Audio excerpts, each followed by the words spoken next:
game. Well, now it's time for some true survival gaming with I Am Alive. Yes, this definitely doesn't fall into the survival horror category, although it does have some tense, suspenseful moments, and you're pretty much always on the defensive.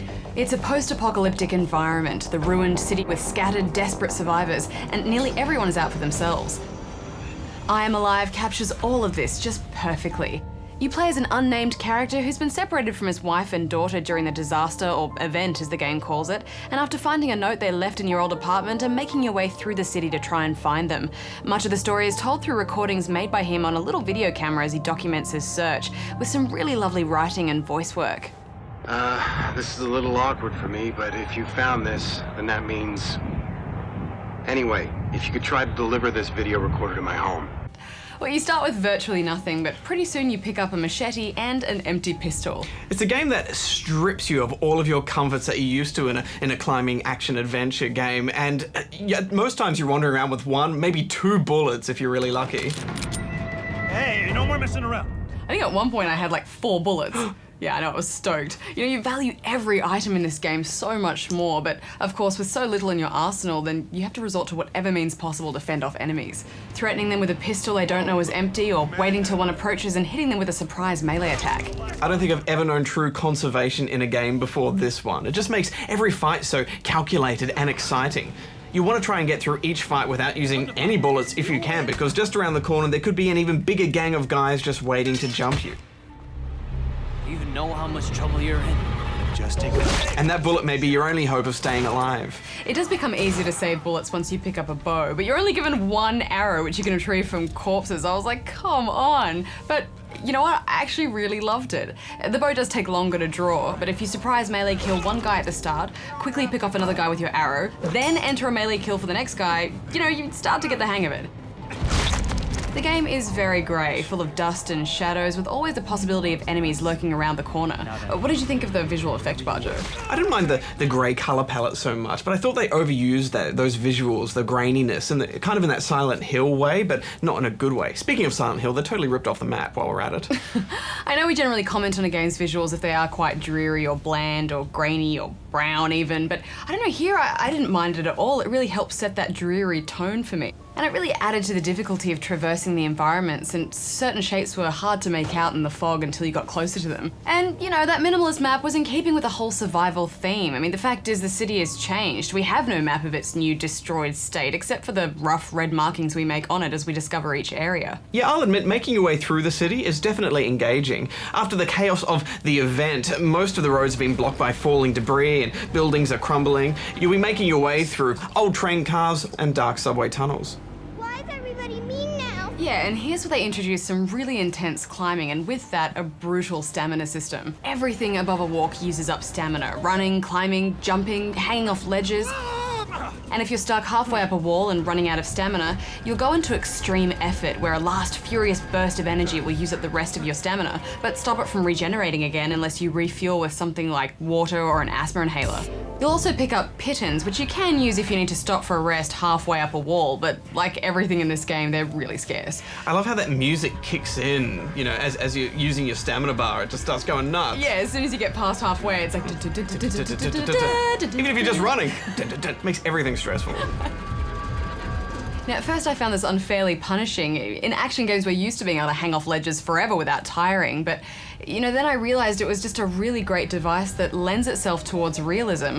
Some sections were endlessly frustrating, but God, so satisfying as well. Yeah, and it's interesting if you think about the character, you know, he's just a guy looking for his family, a normal guy, so all of this is quite challenging for him. Yeah, he's not Nathan Drake. I've never even fired a gun before.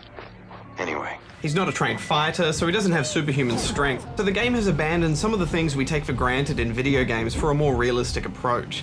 We've had it so easy with games like Uncharted, it's nice to have to stop and think about a climb. Yeah, but you couldn't stop and think about a climb halfway up a wall, or you'd run out of stamina. That's what makes it so full on. And you know, this realism is really true for the combat as well. For example, you can't take on more than one enemy at once with just a machete. You know, if you're struggling with one guy, the other guy isn't gonna just wait till you're done. He's gonna come around and stab you in the back. I mean, that's probably what would happen. What I loved about these fights, more than anything else, is that they felt really human. You know, it was so stressful just pointing an empty gun at a bunch of guys and trying to work out what do I do? How do I get out of this situation? And it's really rare to find that in a game. Yeah, and I'm not saying that all games should be like this. Obviously, we love playing kick-ass action heroes who can fight off hordes of enemies at once, but I think in this instance, it just works really well for the genre. Yeah, we're here, as promised. Some of the saves are a little unforgiving. There's no manual saving, and you generally only get about 3 retries from a checkpoint before you have to start the whole area again, and that made me rage occasionally.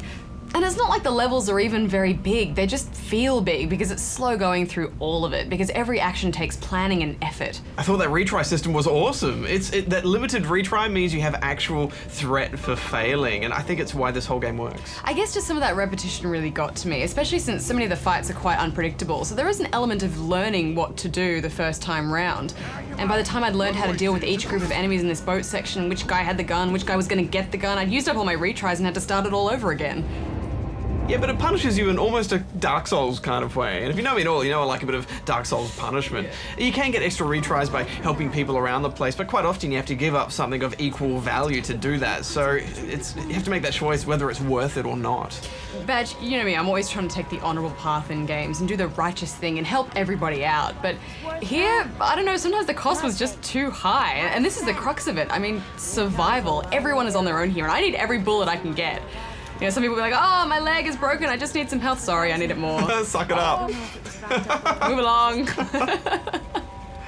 Part of the story is helping out a little girl called May, who you take pity on as she's roughly the same age as your own daughter. So you have her life to think about as well. But despite having her on your back, you still have to undertake some pretty nasty machete work. My only real issue is that it tries almost too hard to funnel you down that direct path. And I know the city's in ruins, so you do have to find your best route, but quite often, if you turn around, you know, you'll find invisible walls and doors will magically swing shut behind you. And, oh, I guess I now have to go down these stairs and fight these guys. I can't go back out that door that the ghost closed. Hey, Not be wait, so hasty, no. okay? There were some parts though where I felt completely unsure of where I was supposed to go. Like those sections where you're walking the streets through that poisonous fog and you can't see anything and your stamina's dropping and you've got to climb to safety if you could just find a climbing point. Gah! I thought all of that was done really well. Getting that gasp of clean air just fills you with such relief. I have to say, I loved this game, Badge. It was tough, but not unrelenting. It was also a game that really made me feel like the less I had, the more I wanted to stay alive. You know, the world felt real and dangerous, and the story was really well told. You've seen my daughter? Where is she? Don't worry, she's safe.